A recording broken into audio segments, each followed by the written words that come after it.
Hello guys, आज हम ओबीजी के रिगार्डिंग मल्टीपल चॉइस क्वेश्चंस के बारे में स्टडी करेंगे।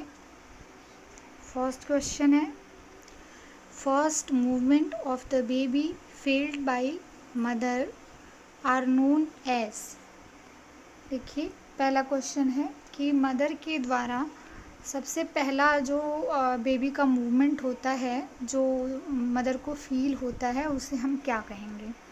यानी कि बेबी के द्वारा किया हुआ फर्स्ट मूवमेंट जो मदर फील करती है, उस मूवमेंट का नाम क्या है। ये बेसिकली इसके बारे में पूछा जा रहा है। फर्स्ट है लाइटनिंग, सेकंड है इंगेजमेंट, थर्ड है क्विकनिंग और फोर्थ है ballottement sign. So the right answer is quickening. The first fetal movement felt by the mother is known as the quickening. Okay. Next question है,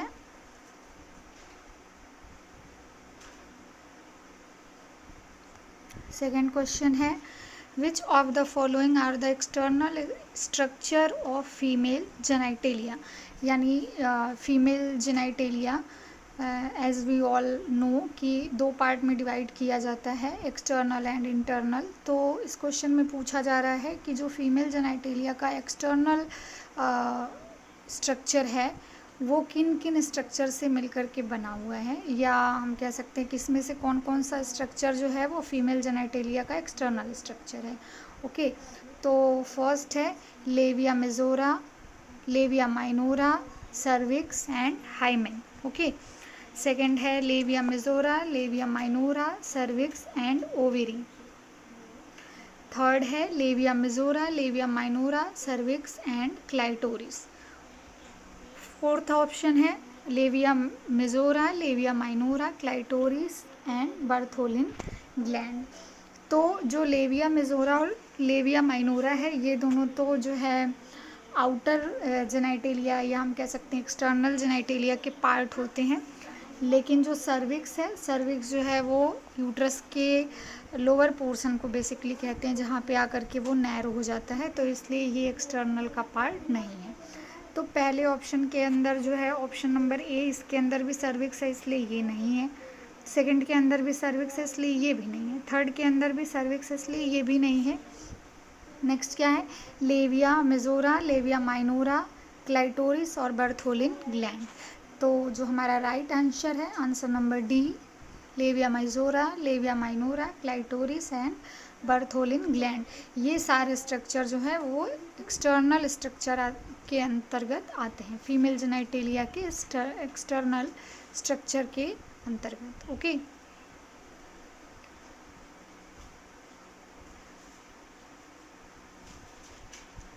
next question है, third question, which of the following formula is used to calculate BMI for pregnant women.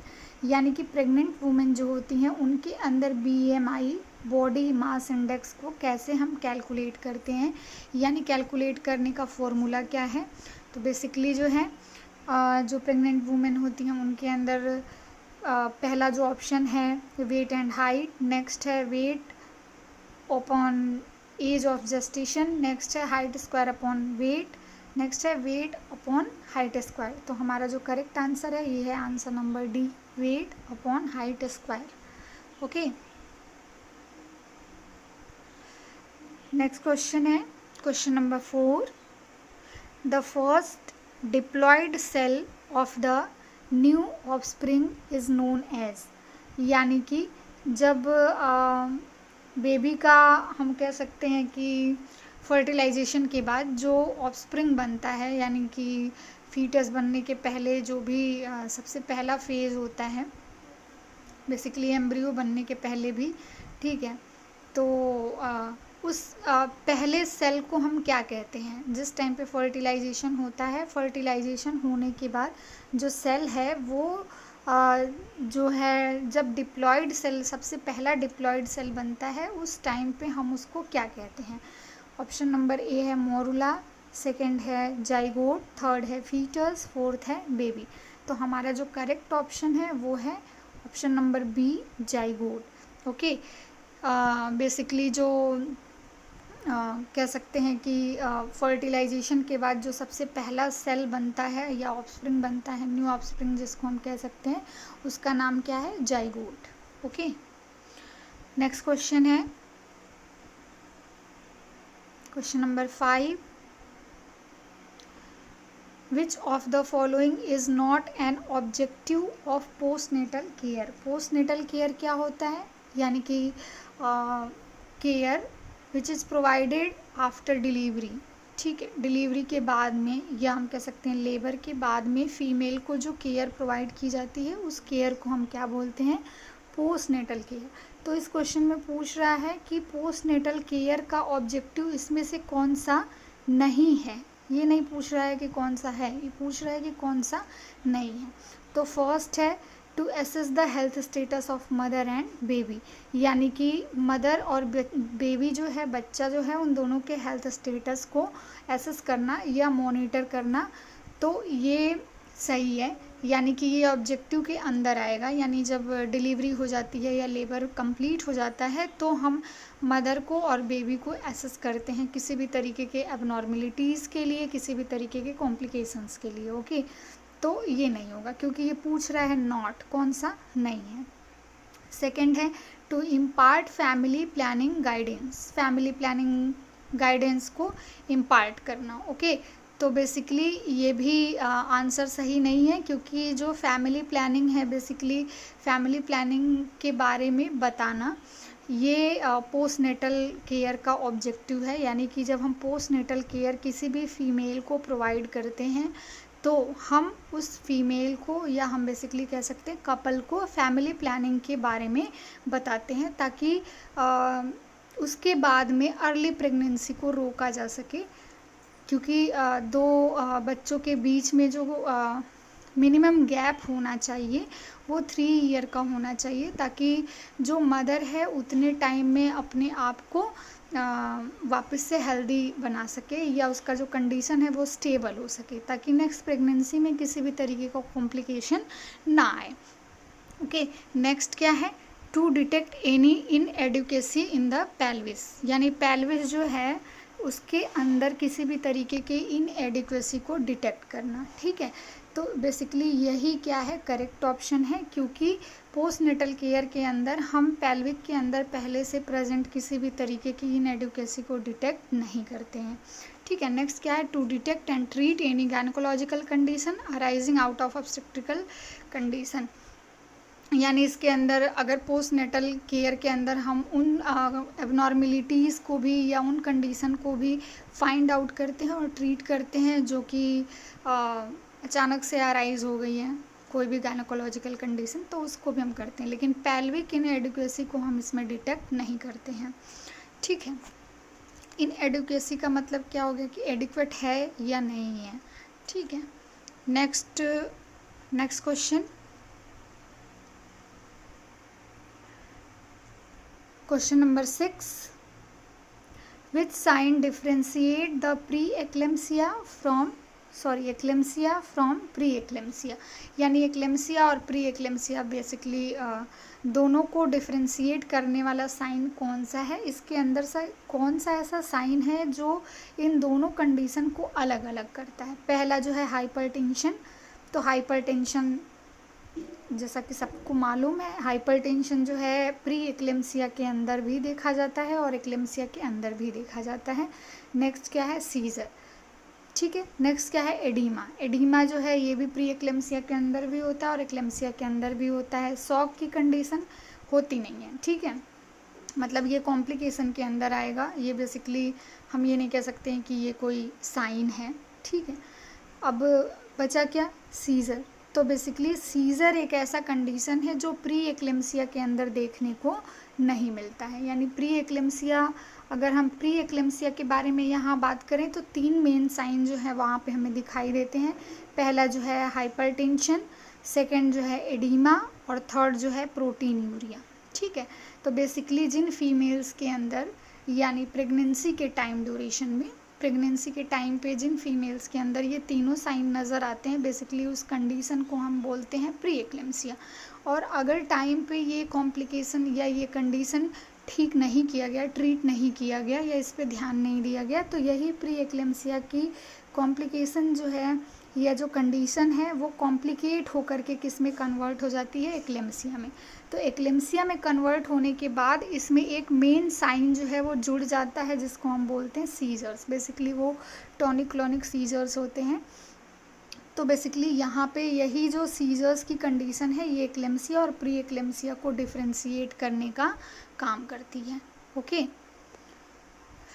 तो next question हम देखेंगे।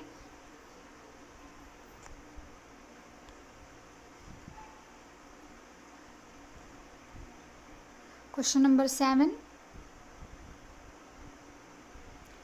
Question number 7 क्या है? What is the name of first secretion from the mother's breast following delivery. यानी कि delivery के बाद माँ के ब्रेस्ट से सिक्रीट होने वाला जो सबसे पहला मिल्क होता है उसे हम क्या कहते हैं, या जो सिक्रीशन होता है उसे हम क्या कहते हैं, ये इसके बारे में है। ठीक है, पहला जो है सिक्वेस्ट्रम, नेक्स्ट है कोलेस्ट्रम, नेक्स्ट है लोकिया, नेक्स्ट है ल्यूकोरिया। तो जैसा कि लोकिया, ल्यूकेरिया और ये तीनों नहीं है, इसका जो करेक्ट ऑप्शन है वो क्या है? Option number B, colostrum.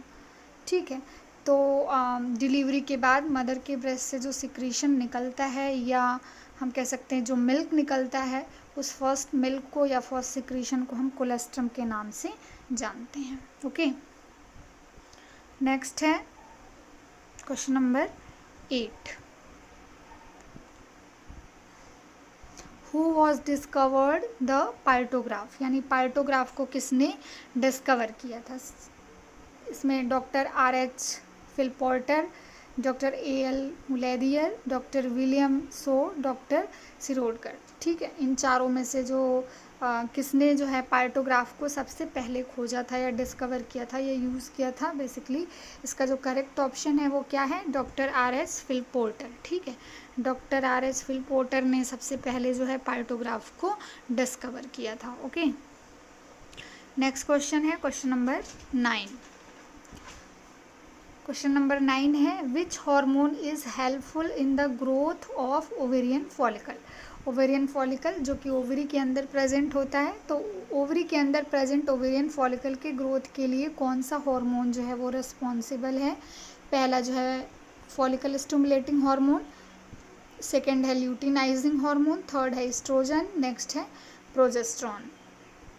तो एस्ट्रोजन और प्रोजेस्ट्रॉन बेसिकली जो है ये किसी भी तरीके से ओवेरियन फॉलिकल के ग्रोथ के लिए रिस्पॉन्सिबल नहीं होते हैं, क्योंकि ये जो है जब ओवेरियन फॉलिकल जैसे जैसे ग्रो करता है तो उससे एस्ट्रोजन हार्मोन निकलता है और बेसिकली ओवुलेशन के बाद में बनने वाला जो कार्पस ल्यूटियम होता है उससे एस्ट्रोजन और प्रोजेस्ट्रॉन रिलीज होता है जो यूटेराइन ग्रोथ के लिए रिस्पॉन्सिबल होता है, ना कि ओवेरियन फॉलिकल की ग्रोथ के लिए। ठीक है, इसके अलावा ये दो हार्मोन बच गए, फॉलिकल स्टिमुलेटिंग हार्मोन और ल्यूटिनाइजिंग हार्मोन।